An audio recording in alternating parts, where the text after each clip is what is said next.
Good morning, everybody. Welcome to Friday's Reading the Red. It's a cold morning, isn't it?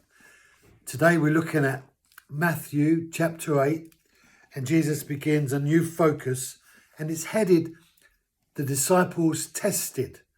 And the first chap that comes to Jesus is a scribe, and a scribe is someone who worked alongside the teachers of the law. They were religious people.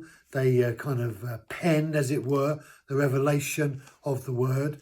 And one of these scribes came to Jesus and said to him, having been impressed with the revelations that Jesus brought to the people, this new level of insight, with authority he speaks, he's impressed by him. And he says to Jesus, I will follow you wherever you go. And Jesus' response is a peculiar one.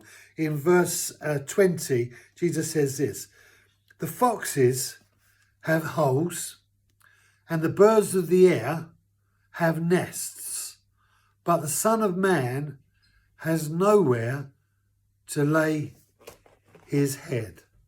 The foxes have holes. Well, is that true? Yeah, it is true. Even the foxes, they have holes. They have somewhere to go. And the birds of the air, Jesus says, they have nests. So is that true? Do the birds of the air have nests? And the answer, yes. The birds of the air, they know where to go to. And then he says, but the Son of Man has nowhere to lay his head. So the foxes, they have somewhere to go. And the birds, they have somewhere to go.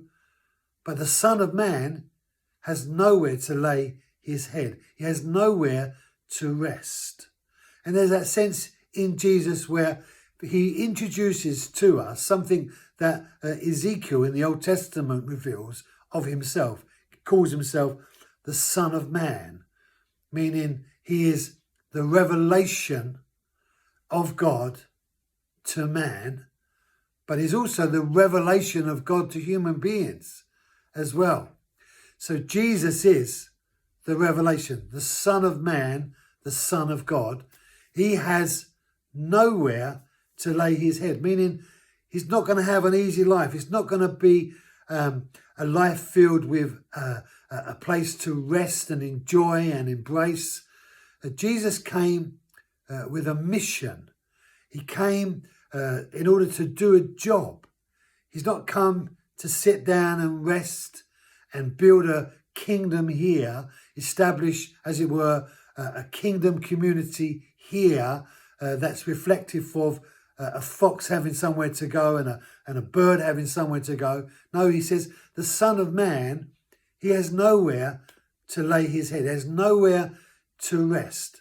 And one of the realities of being a Christian is that we're not, as it were, residents of the earth. Although we live here, we're not of here.